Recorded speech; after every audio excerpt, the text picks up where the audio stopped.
Hey friends, this is the second video that I'm making today, and my system right now is I publish one video every day that's about 10 minutes-ish, shorter if I can manage it, but I seem to go over all the time.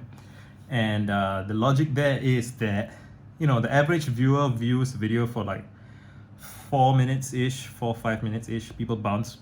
And so it doesn't really make sense to be making 20, 30, 40-minute videos at this point until I have, more substantial things that I want to say. And, I've kind of got people's buy-in from building up a repertoire of content that they like.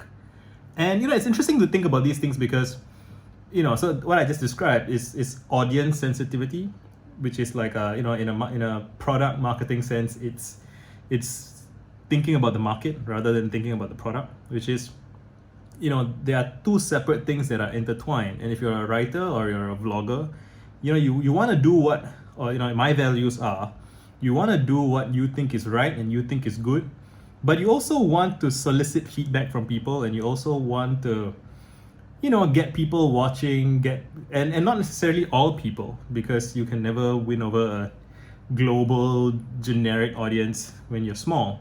So when you're small, what you have to do is you have to talk about very specific things that appeal to a very specific set of people, because that's how you get, that's basically, it's just like a rule for small businesses, small writers who aren't famous. Like, if you don't yet have the gravity of a large audience, then the way to get people's interest and attention is to talk about very, very specific things, which large makers won't do, because when they are large, they have large audiences, they talk about more general things for a more general audience, right? And anyway, so I'm making a video every day. I'm publishing a video every day. That's my goal. I would like to confidently have a videos lined up for publishing every day for the next 5 years, maybe, right? That's the kind of time scale that I'm thinking about. At least a year, at least without, like, I do believe I can do this indefinitely, especially if it's like 10 minutes. Like 10 minutes a day is the small investment on my part. And if I'm talking about things that I care about, that also, it's not a cost to me, it's an investment, right? It reinforces my understanding of the things that I care about. And it helps with my writing, it just helps. It makes me feel better. It helps me build relationships with people, right? Make friends through the comments. And so it all adds up very nicely. And so I'm making my second video today, recording my second video today, that I will upload but not necessarily list for public viewing until the next day. And if I can record 2 videos a day and I do that consistently for a year, right, then I would have a whole year's worth of content kind of standing by to go. I don't think that's realistic based on my experience from when I used to work in marketing, and I would try to write multiple blog posts a day so that I could have a backlog. I think psychologically, once you have like a couple of months worth of backlog, you just want to do other things, right? Like it's but I don't know, we'll see. And okay, so for today's video, I would keep it at 10 minutes. Today's video, I want to talk about what I'm about to do with my work, with my writing on my book, which is, the phrase that comes to mind is progressive summarization, but I really don't like that phrase. I feel like it's loaded with a certain kind of, optimizer's mindset. And so I guess I want to talk about the value of rewriting, and this in the most generic, broad sense, right? Like rewriting your own notes, rewriting notes from, so you see notes, you read a book and you see quotes that you like. I believe that it's worth writing down those quotes separately in a separate receptacle of some kind, right? In your notebook, in your notes app, whatever. And then you may independently come up with your own notes, your own thoughts, like what responses arise in you when you read the book. And that's like a primary, it's not directly quoting the book, so it's kind of a bit of creative work. It's your own material. But even then, I would just think of that as material. Everything is just material. That's how I think about it, right? Everything is material for remixing. And once you have your first level of notes and your quotes, which are like, I guess you could say that's like your 0th level of notes, right? Then it is worthwhile to rewrite those things in a separate document, and to rewrite them repeatedly, indefinitely, really. And the thing is, because rewrites don't happen in the abstract, they happen in specific contexts that you're operating in. And so I consider making these YouTube videos to be rewrites of my ideas and rewrites of my notes and my texts, right? Everything's a remix.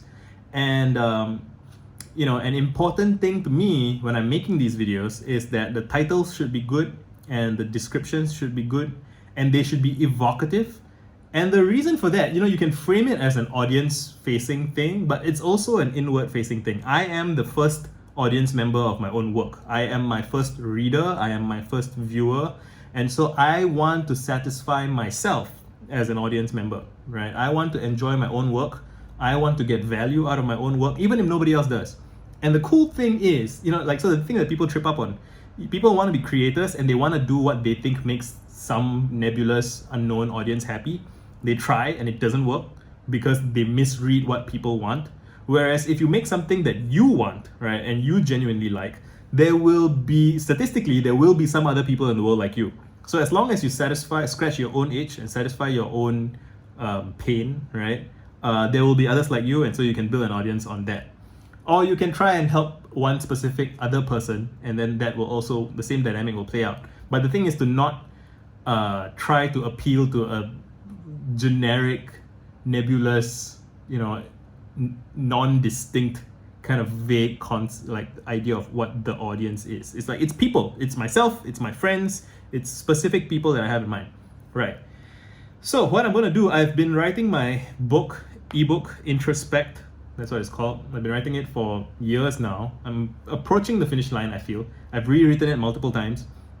And what I'm going to do next is I'm going to summarize my book. So I'm going to open I write in Google Docs, so I'm going to open one tab or one browser window on half of my monitor, and I'm going to scroll through that while I summarize the book in a separate document on the other half of the screen. And so I'm effectively going to summarize my own book. And why I do that is, again, there's layers to it. Part of it is for myself, part of it is for the audience. And again, because like I just said, myself and my audience are intertwined in a sense, right? Like I am my alpha reader or whatever. I need to satisfy myself before I care about satisfying other people. And I have a lot of shit to read, like everybody else, right? I have tons of tabs, tons of bookmarks, tons of everything. And in a way, I want to respect my own time. And I want to be clear about what the talking points in the book are, what the best bits are.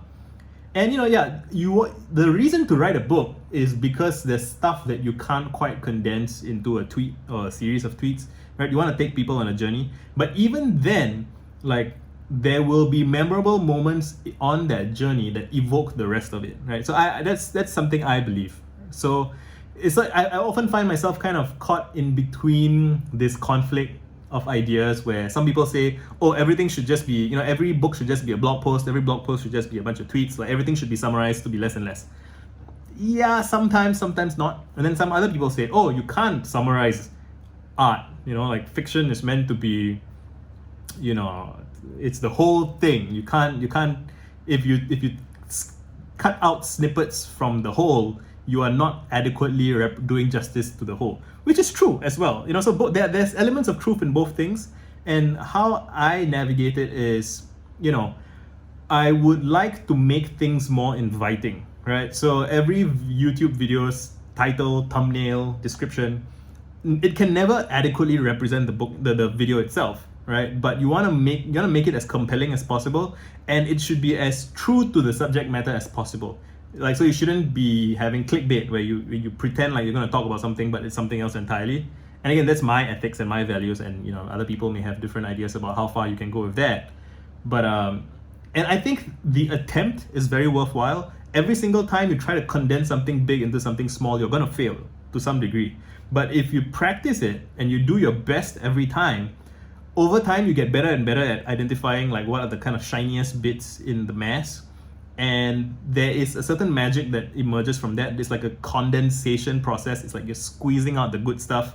And yeah, again, it's not going to be representative of the whole, but as you squeeze out good stuff and you work with good stuff and you remix all of the good stuff into new work, it's a process by which things get better. It gets more evocative, more emotionally resonant, more valuable. And so yeah, I'm just talking out loud about what I'm going to do next, which is work on my book. And how I'm going to work on my book is I'm going to summarize it, and I'm looking forward to that. And I just felt like talking about the process for a bit. Let me know what your experience with summarizing has been, or note taking, or what your philosophy of note taking is and creating and all that stuff, done.